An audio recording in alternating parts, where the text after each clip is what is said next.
आज का टॉपिक है बाल विकास की अवस्थाएं। अवस्था चार प्रकार के होता है। एक होता है प्रसव पूर्व अवस्था, एक होता है शिशुअवस्था, एक होता है बाल अवस्था, जिसमें और एक होता है किशोरावस्था, जिसमें पहला अवस्था है प्रसव पूर्व अवस्था। इसमें 9 महीने या 280 दिन होता है। ये माँ के गर्भ से शुरू हो जाता है प्रसव अवस्था।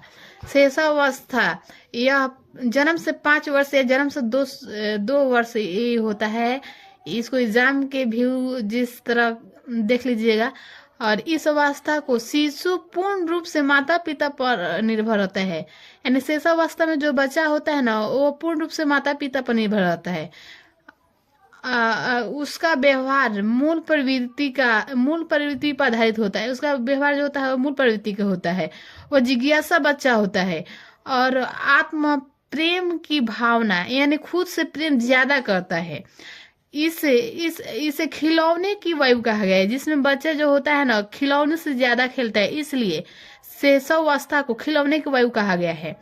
और इसमें अनुकरण द्वारा सीखता है। अनुकरण द्वारा जैसे जैसे हमारे घर में जो बड़े जो करते हैं वो देखता है, उससे जो बातचीत करते हैं वो वही देखकर सीखता है। और इसे अतार्किक चिंतन कहा जाता है, जिसमें बच्चे का कोई चिंतन नहीं होता है। यहाँ पे शॉर्ट में लिखे हैं, इसको देख लीजिए। जन्म से 5 वर्ष और माता पिता पर निर्भर रहता है। मूल प्रवृत्ति का होता है, जिज्ञासा होता है, आत्म प्रेम की भावना ज्यादा होता है, यानी खुद से ज्यादा प्रेम करता है। खिलौने के वायु यानी खिलौने से ज्यादा खेलता है। अनुकरण यानी दूसरे के माध्यम से जो सीखता है उसी को अनुकरण कहते हैं। और तार्किक चिंतन यानी वो चिंता नहीं करता है। तीसरा अवस्था है बाल अवस्था, जिसको 6 से 12 वर्ष की अवस्था कहते हैं। इसको 6 से 12 वर्ष की अवस्था कहते हैं। इस तार्किक चिंतन होता है। आप ध्यान रखें, ये जो बाल्य अवस्था है उसको तार्किक कहते हैं। जो शेषावस्था होता है उसको अतार्किक कहते हैं, जिसमें कोई चिंता नहीं करता है बच्चा, इसमें चिंता करने लगता है। और इसे प्रारंभिक स्कूल की एज कहते हैं, जिसमें बच्चा पहले वाले स्कूल जाता है, इसे बाल्य अवस्था कहते हैं।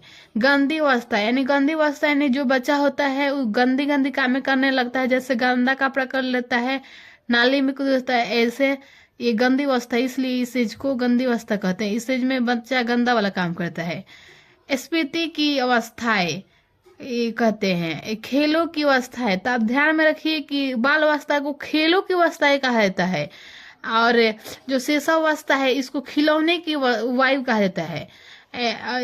ध्यान से आप देख सकते हैं। इस अवस्था को संग्रहण की प्रवृत्ति विकसित होने लगती है। इसमें इस अवस्था को जीवन का अनोखा काल कहा जाता है। बाल्यावस्था को जीवन का अनोखा काल कहा जाता है। टोली समूह या गंगन की अवस्था कहा जाता है। और चौथा अवस्था हमारी बच गई है एक, जिसमें अवस्थाएं हमारे हैं।